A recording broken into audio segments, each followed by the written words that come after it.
ibuku, Bapakku, Tuhanku. Firman-Mu Tuhan, berita bagi kakiku, sabda yang hidup, terang bagi jalanku. Silahkan duduk. Adik-adik yang dari Panti Stella Maris di Nanamure, kapan kita terakhir bertemu? Waktu acara 17 Agustus. Waktu 17 Agustusan, apa yang kita lakukan sebelum kita misa ramai-ramai? Kita mengadakan lomba-lomba ya. Ada yang tarik tambang sampai tangannya lecet-lecet. Ada yang lomba makan kerupuk sambil loncat-loncat. Ya, ada juga yang balapan. Ya, ada yang balapan. Main balapan pakai kelereng di depan mulut dengan sendok. Estafet atau balapan juga lompat karung. Ya, ada yang menang juara 1 sampai juara harapan ketiga, masih tetap berharap juga, ya. Nah, waktu kita berlomba-lomba itu, ya kan, kita seperti Santo Paulus hari ini kamu dengar, ya. Tadi dibacaan kepada anak didiknya itu Timotius, dia mengatakan dia sudah tua saat itu, ya. Saya belum setua dia, tapi dia mengatakan ya, aku telah mengakhiri pertandingan dengan baik. Aku telah mencapai garis akhir, ya. Dan aku telah memelihara iman, ya. Nah, waktu adik-adik lomba, ya, sampai tidak semua di garis akhir. Sampai ya, kami ingat ada satu frater kami, ya, saya tidak sebut namanya, dia ikut lomba lari karung. Dia saking perhatikan, jurinya mengatakan, ya apa? 1 dia harus apa namanya? 1 baru pegang karung, 2 masuk karung, 3 masuk karung, 2 masuk karung, 3 lari. Tapi dia hanya dengar 1, 2 aja, jadi dia hanya pegang karung, dia masuk karung, dia tunggu-tunggu, yang lain sudah lari, dia belum lari juga. Akhirnya itu pun dia masih tetap, akhirnya dia lari, dia pulang terakhir walaupun yang paling terakhir, tapi dia juga sampai di garis akhir. Mungkin ya kita juga dalam perjalanan iman kita, mungkin kita tidak dengar Tuhan ngomong apa, kita tidak maju-maju juga. Akhirnya kita maju paling terakhir. Tapi yang penting Santo Paulus tidak mengatakan saya memenangkan. Yang penting dia bilang saya mengakhiri pertandingan dengan baik. Ya. Yang penting saya sampai pada garis akhir dan saya telah memelihara iman, ya, iman yang kita rayakan hari ini, iman dalam Tuhan Yesus Kristus, ya, itulah yang kita pelihara sampai di garis akhir. Kalau untuk adik-adik masih muda, ya, perjalanan pertandingan ini masih panjang. Untuk saya sudah setengah jalan. Bagaimana? Kalau mama-mama sudah 3/4 jalan mungkin ya, hampir habis, hampir finish lewat garis akhir. Nah, kita harus saling menyemangati satu sama lain. Ya, yang muda-muda, mama sudah hampir habis, jangan putus, sampailah garis akhir, bapak. Kadang-kadang kalau dalam perjalanan itu, ya, kita suka sedikit-sedikit, kadang-kadang patah semangat. Kadang kita lihat, Tuhan perhatikan saya tidak, kenapa saya sepertinya doa tidak didengar, atau ya kok hidup makin susah dan lain sebagainya. Kita kadang-kadang bisa putus harapan, lalu kita bilang saya berhenti sudah. Padahal garis sudah tinggal depan itu, kita henti, tidak boleh. Karena dikatakan kalau sudah sampai garis akhir, maka tersedia bagiku mahkota. Ya. Siapa yang mau pakai mahkota? Mau, ya. Kita pakai mahkota.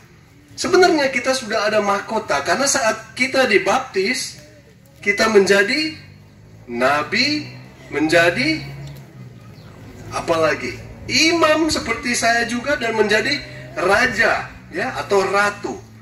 Kita semua ada mahkota sudah menantikan kita kalau kita berjalan sampai garis akhir, garis finish. Tidak harus menang, yang penting sampai di garis akhir, ya, seperti Santo Paulus ini juga. Nah, saat kita sudah dalam perjalanan ini, mungkin kita ada sedikit-sedikit banyak, ya, patah semangat, ya, atau merasa kecil hati, ya, atau mungkin kita merasa aduh saya dosa banyak dan lain sebagainya, ya.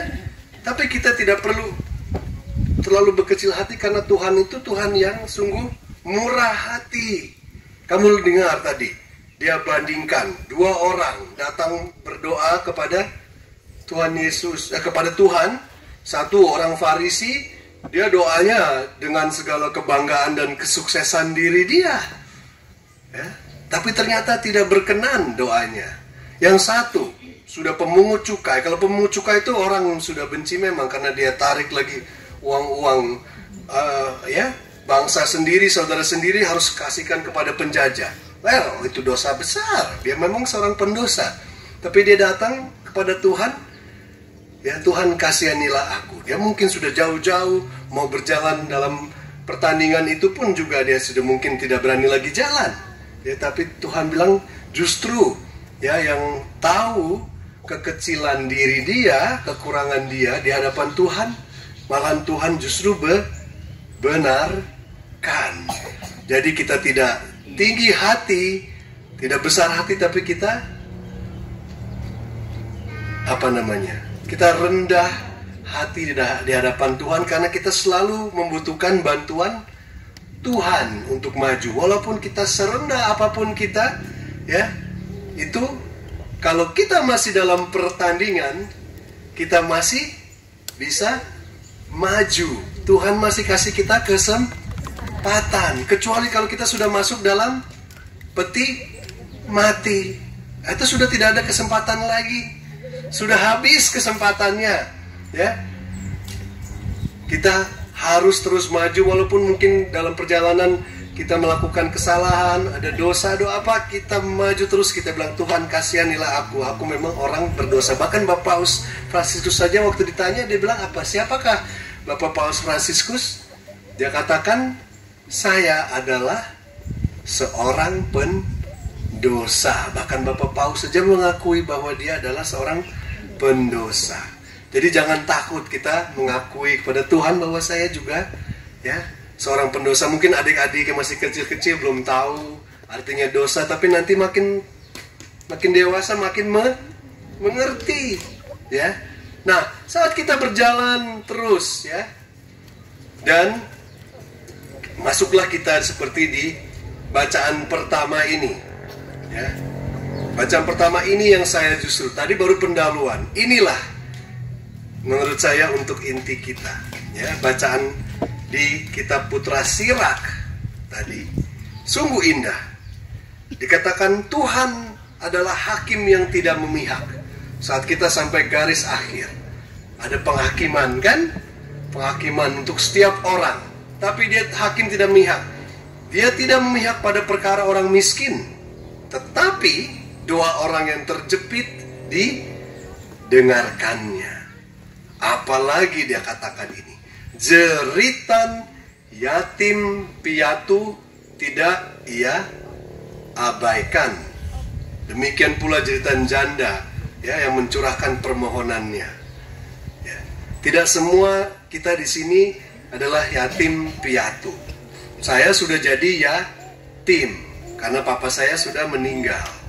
Tapi mungkin ada di antara kita yang dari kecil sudah jadi yatim piatu itu mendapatkan ya berkat perhatian yang spesial daripada Tuhan. Tuhan mengatakan di sini, ini bukan hanya kata-kata Pater David saja, tapi ini sabda Tuhan. Ya, dibilang jeritan yatim piatu tidak ia abaikan. Ya, kalau kamu rasa memang saya seorang yatim piatu, ya jeritlah kepada Tuhan. Dia tidak akan abaikan. Mungkin jawabannya tidak pas di waktu yang kamu harapkan, tetapi waktu Tuhan adalah tepat. Ya, jeritan yatim piatu itu tidak akan diabaikan. Tuhan mengatakan, saya adalah Tuhan dari janda dan anak yatim piatu. Dia mengatakan, dia tidak bilang saya Tuhan dari orang-orang yang kaya, tidak. Saya Tuhan dari orang-orang yang sukses, tidak juga. Saya Tuhan dari para penguasa dunia, tidak. Dia mengatakan saya Tuhan dari janda dan yatim piatu. Dia angkat itu. Jadi kita perlu berbangga karena Tuhan mengatakan identitas dia adalah identitas kamu. Ya, kalau saya merasa saya seorang yatim piatu, tahulah bahwa Tuhan alam semesta ini, ya, yang mengatakan doamu itu doa jeritan anak yatim piatu itu sampai pada mana? Tadi ada yang dengar tidak? Sampai di mana doanya? Sampai di pohon ini? Hah? Sampai pada Bunda Maria. Mudah-mudahan Bunda juga selalu mendengar, ya. Tapi tadi kata-katanya apa? Sampai pada lilin? Ada yang dengar tidak? Hah? Doa sampai di awan. Doanya sampai di awan Tuhan yang maha tinggi, ya. Tapi Tuhan yang maha tinggi yang kita pikirkan tuh di atas awan, di langit, tidak tahu jauh di mana. Kita mau juga doa kita sampai di atas. Kenapa? Karena Tuhan sendiri yang dari atas juga sudah turun, ya. Turun seperti di kayu salib, ya. Dia juga seorang yatim. Masih untung dia ada Mama Maria, Bunda Maria yang menemani waktu itu, ya. Tapi dia sudah tidak ada apa-apa di situ. Kosong, ya. Sudah menjadi kosong di sini, ya. Bukan lagi dalam bentuk seorang Tuhan yang kita bayangkan yang di atas langit. Tapi inilah jawaban Tuhan, bahwa dengan walaupun kita berdosa, tapi dia tebus kita. Itulah jawaban yang sudah dijawab. Doamu itu sudah dijawab 2000 tahun yang lalu. Segala kekurangan, ya, harapan kita, Tuhan, saya mau bisa memenangkan. Saya mau bisa lewat garis akhir sampai saya mendapatkan kehidupan kekal yang bahagia bersama dengan Engkau. Itu Tuhan sudah jawab 2000 tahun yang lalu. Kadang kita lupa, ya, Tuhan sudah jawab itu saat Tuhan turun sampai, ya, bahkan menjadi seorang kriminal, ya, divonis, ya, kriminal, salibkan, hukuman paling berat, ya, hukuman kita yang paling berat dia sudah tanggung, ya. Kegagalan kita kalau dalam kita berlomba, kita jatuh, apa-apa itu Tuhan sudah bayar semua. Nah, jadi kita tidak perlu takut kalau kita merasa, bahkan di sini pun dia merasa seperti seorang yatim piatu. Ingat tidak kata-katanya? Apa yang dia katakan? Terakhir, Bapa, serahkan nyawa. Tapi sebelum itu, apa yang dia katakan? Bapa. Ada, itu sudah 2, ada 7 kata-kata. Tapi yang paling mengena dengan kita hari ini apa? Bapa, Bapa, mengapa Engkau meninggalkan daku? Kalau kalian yang yatim dan piatu pernah tidak merasa seperti itu? Pernah, ya? Kita bilang kepada orang tua, kenapa kamu meninggalkan aku? Iya kah? Atau bilang, Tuhan, kenapa kamu ambil saya punya bapak mama? Iya kan? Nah, Tuhan Yesus juga rasa di situ. Rasa benar. Dia rasa ditinggalkan bapaknya. Dan juga bukan hanya itu ya, Bapak Tuhan Allah, Bapak surga dia rasa ditinggalkan. Nggak akan. Jadi kita tahu bahwa Tuhan kita itu penuh dengan kita bilang bersolider dengan kita. Dia tahu keadaan kita, dia hidup seperti seorang yatim piatu sama seperti kita, dan dia tidak akan meninggalkan kita. Jeritan kita, jeritan dia pun tidak diabaikan Allah Bapa. Karena Allah Bapa turunkan Roh Kudus sehingga dalam 3 hari dia bangkit lagi. Kita akan bangkit juga bersama dengan Tuhan Yesus. Nah, saya tutup renungan saya. Waktu saya tinggal bersama dengan suster-suster dari biara Korea, tahu kan? Yang ada di Nangarasong. Itu saya waktu berdoa dan merenung, saya ingat kalian, memikirkan kalian juga dan berdoa. Lalu datanglah sebuah lagu. Mau kan mendengar lagunya? Boleh saya nyanyikan? Lagu ini judulnya adalah Kau Ibuku, Kau Bapakku, Kau Tuhanku.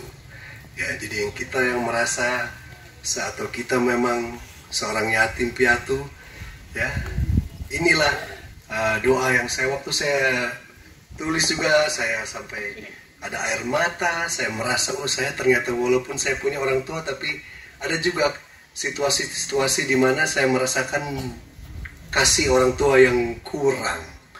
Tidak pernah ada yang mendapatkan kasih orang tua yang sempurna. Karena kasih yang sempurna adalah dari Tuhan kita, Bapa kita. Ya kan? Dia adalah Bapa kita semua. Dia ibu kita. Itulah kasih yang sempurna. Jadi kalau kamu merasa kurang, tapi kasih Tuhan itu sempurna, tidak kurang, kita bilang, Bapa, Engkaulah Bapakku, Engkau ibuku, Engkau Tuhanku. Ini lagunya. Dalam hangat dekapan cintamu, dalam pelukan mesra kasihmu, lembut sentuhan kasih sayangmu, Kau ibuku, Bapakku, Tuhanku. Dalam hangat dekapan cintamu, dalam pelukan mesra kasihmu, lembut sentuhan kasih sayangmu, Kau ibuku, Bapakku, Tuhanku. Bapa, Kau yang mencukupiku, Kau yang peliharaku, tak pernah Kau tinggalkanku. Bapa, sungguh indah rencanamu, ke dalam tanganmu ku percayakan seluruh hidupku. Dalam hangat dekapan cintamu, dalam pelukan mesra kasihmu, lembut sentuhan kasih sayangmu, Kau ibuku, Bapakku, Tuhanku. Bapa, Kau yang mencukupiku, Kau yang peliharaku, tak pernah Kau tinggalkanku. Bapa, sungguh indah rencanamu, ke dalam tanganmu serahkan seluruh hidupku. Ku percayakan seluruh hidupku. Ya Bapa yang Maha Pengasih dan Penyayang, kami adalah semua yatim piatu. Kami tidak punya Bapa dan Ibu yang mempunyai kasih yang sempurna yang kami butuhkan. Tapi Engkau mengangkat kami saat kami dibaptis. Kami menjadi anak-anak angkat-Mu, saudara-saudari, kakak adik dari putramu yang Kau kasihi, Tuhan kami Yesus Kristus. Sehingga kami bukan lagi seorang yatim piatu, tapi kami punya Bapa yang mencintai kami dan selalu mendengarkan doa-doa kami, tidak mengabaikan kami. Apa kadang kami dalam perjalanan pertandingan hidup ini, kami kadang berkecil hati, kami kadang jatuh dalam dosa, dan kami kadang lupa akan Engkau yang selalu mendampingi dan menyemangati kami. Berikanlah kami cinta-Mu yang datang dari Roh Kudus-Mu, agar kami selalu berani untuk berdoa, menjerit doa kami biar melewati sampai ke awan, sehingga Engkau pun turun seperti putramu turun dan memberikan hidupnya sepenuhnya kepada kami, sehingga kami bisa menikmati kebahagiaan bersama dengan Engkau sekarang dan sampai selama-lamanya. Amin. Dalam nama Bapa dan Putra dan Roh Kudus. Amin.